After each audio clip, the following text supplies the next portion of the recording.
violence and other kind of violence. Get away! I could be at work, at school, in my car, and I can still get shot by the police. But I can get shot anywhere. So it is what it is.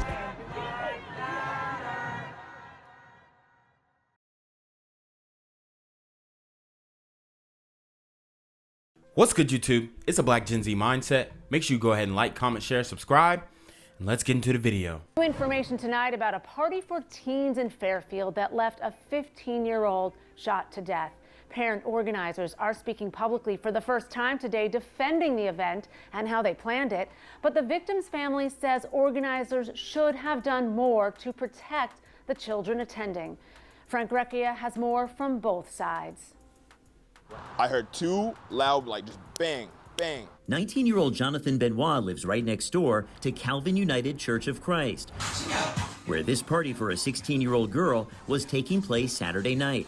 Lord have mercy. What have I told you guys?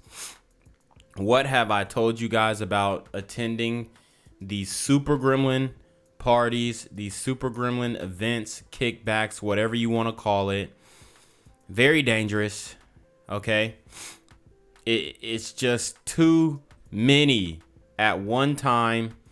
I've told you guys plenty before that we're just not good at getting together in large gatherings. We just can't get along like that. Telling his story for the first time today, Jonathan says he hurried over to see what was going on. Everyone just starts rushing. Everyone's flying out. What Jonathan heard authorities say was the gunfire that left 15-year-old Zion Burton of Waterbury, a straight-A student according to his mom, fatally shot inside the church hall. They weren't being searched properly. Zion's mom, accompanied by activist Joe Gritz, We want answers. saying today security at the party was not sufficient and that they believe somebody should have stepped up to give life-saving measures sooner. Well, we already know, watching my channel, the community doesn't really know how to give life-saving measures or life-saving maneuvers or whatnot. Like, they're not going to tie a tourniquet. They're not going to apply pressure on the wound. They're going to be like, damn, and be looking at you leaking. Okay? They're not going to try and patch up your neck if you don't got shot in the neck. Okay? Everybody's going to scatter. There's going to be a few who going to pull out their phones and damn. And that's about all you're going to get from the community.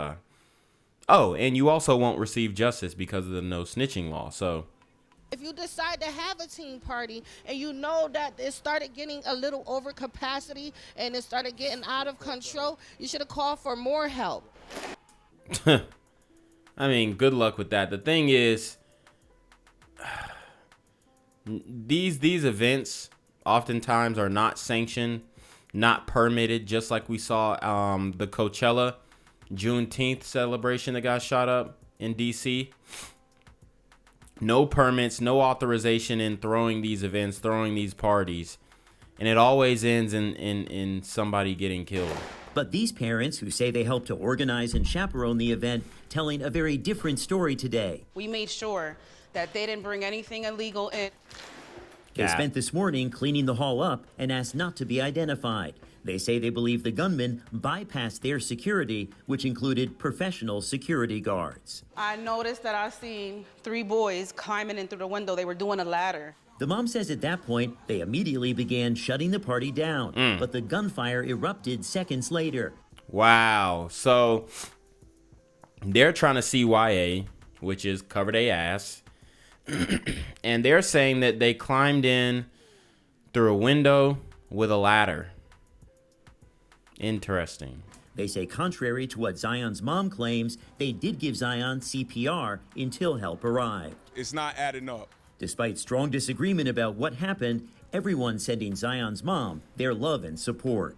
In Fairfield, Frank Recchia, News 12, Connecticut.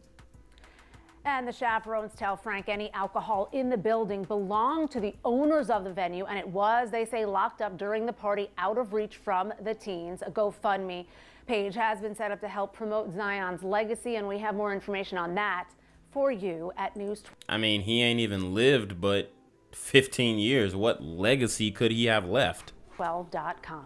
A 14-year-old boy is dead this morning after being stabbed inside a subway station in Harlem. This happened yesterday afternoon at the 137th Street City College subway station. Our Arnold Davik, he is there at the scene this morning with the very latest. Arnold.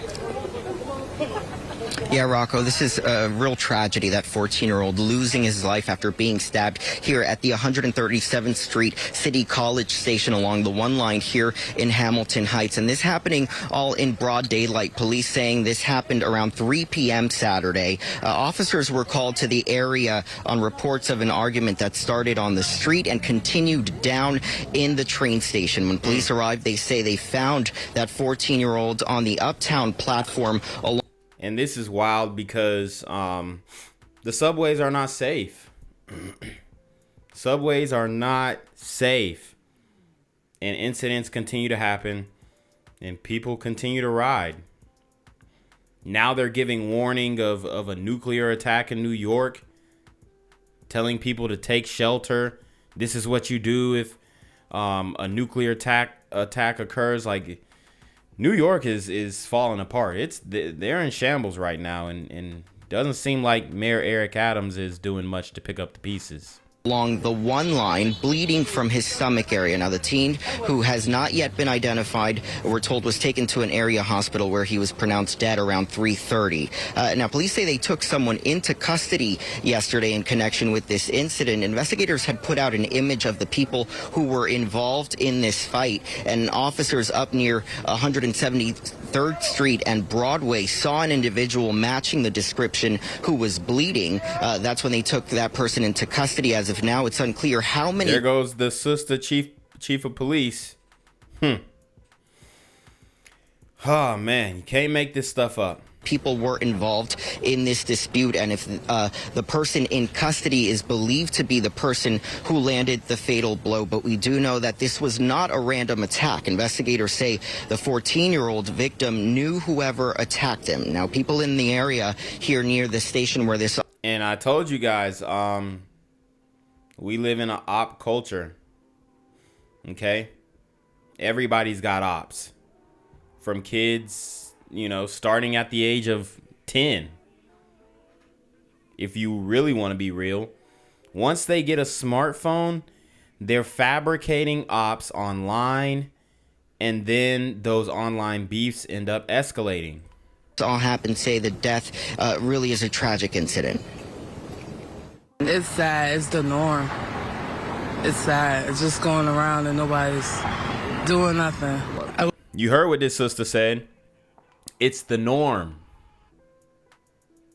It's the norm. These super gremlins are on demon time. I was really scared. I wanted to know more, but then again, we are busy in school and everything, but it really scares us. Like, you don't know what's going to happen. And I don't know why it happened. Yeah, back here now, this incident has sparked transit advocates to hold a memorial vigil here at the station later this afternoon. That'll happen at 2 p.m. Meanwhile, investigators say they are talking to witnesses, and they ask anyone with information to come forward. That's the latest here in Manhattan. Arnold Davik, New York 1. I'm here on the corner of MLK and Frederick Douglass, where a shooting just took place. And as you can see, it's a pretty rough area.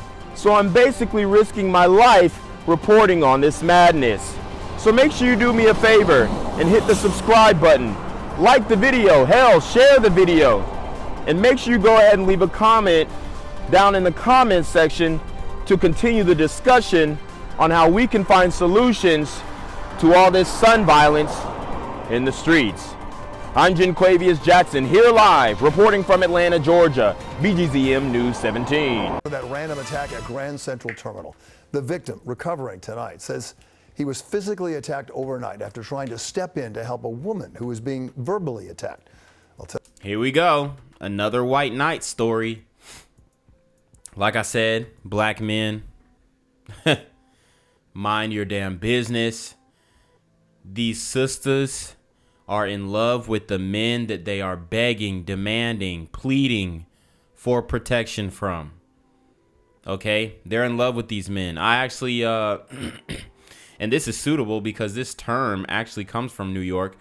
I did a video on my Reclaim Your Throne channel, which you guys should go subscribe to that one, where I talk about dating in the community and elsewhere. But on the video, there was a woman, and she basically put in the caption that, hey, if he doesn't have a blicky, then I'm not dealing with him. And I thought to myself, any self-respecting man who is exercising his Second Amendment right would never refer to his firearm as a blicky. That's childish. Okay? It's childish.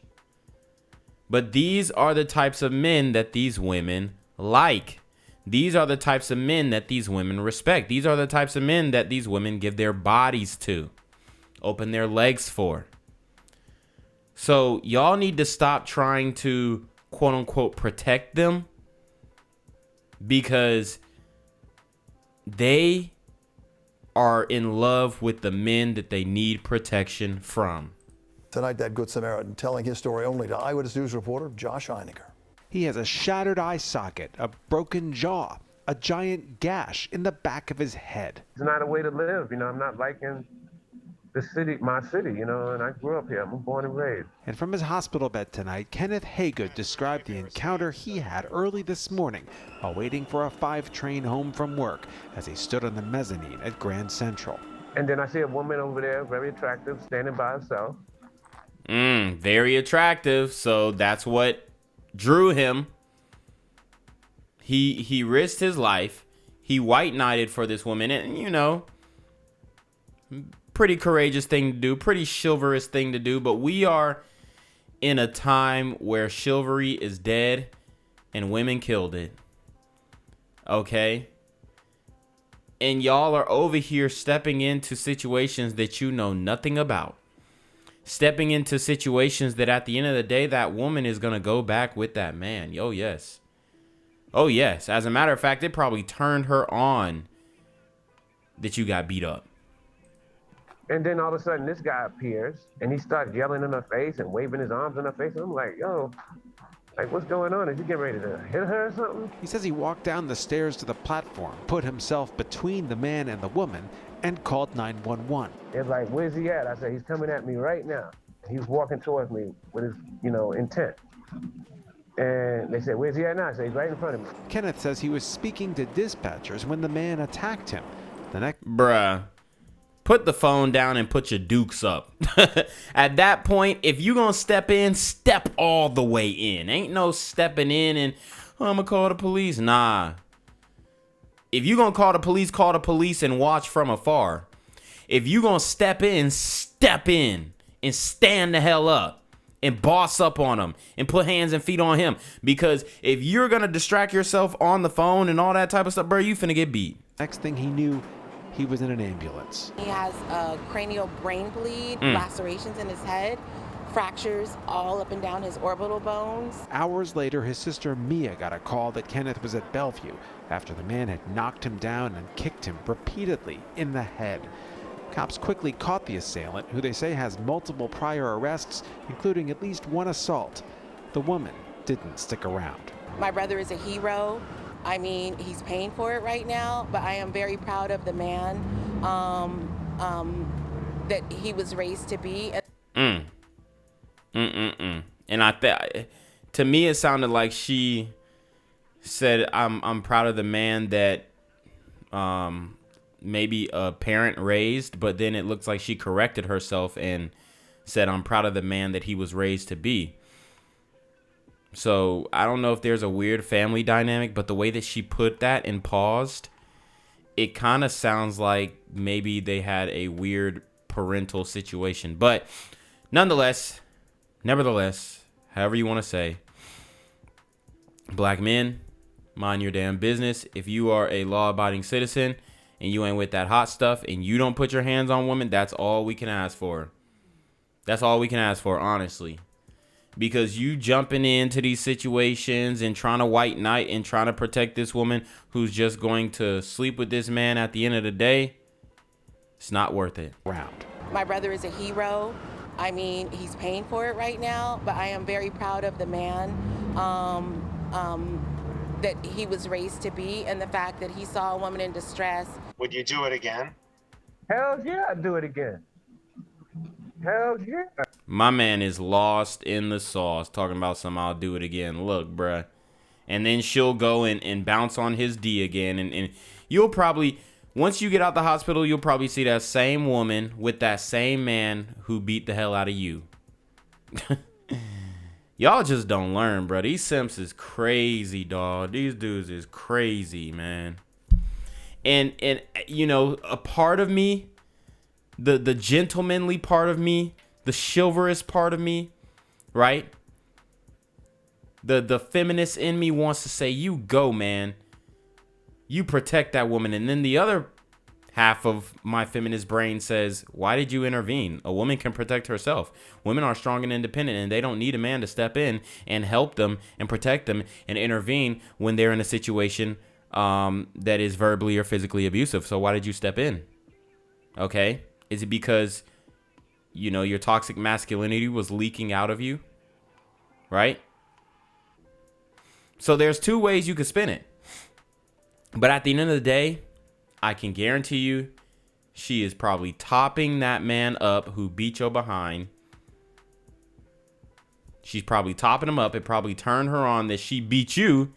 And now you're in the hospital at the expense. And you're paying the price. And the woman is out here dealing with the same man who did this to you. You can't make it up. Because that could be my mother, my sister, anybody else. You're not going to do that. You're not going to do that in my presence. Gang violence and other kind of violence. Get away! I could be at work, at school, in my car, and I can still get shot by the police. I can get shot anywhere. So it is what it is.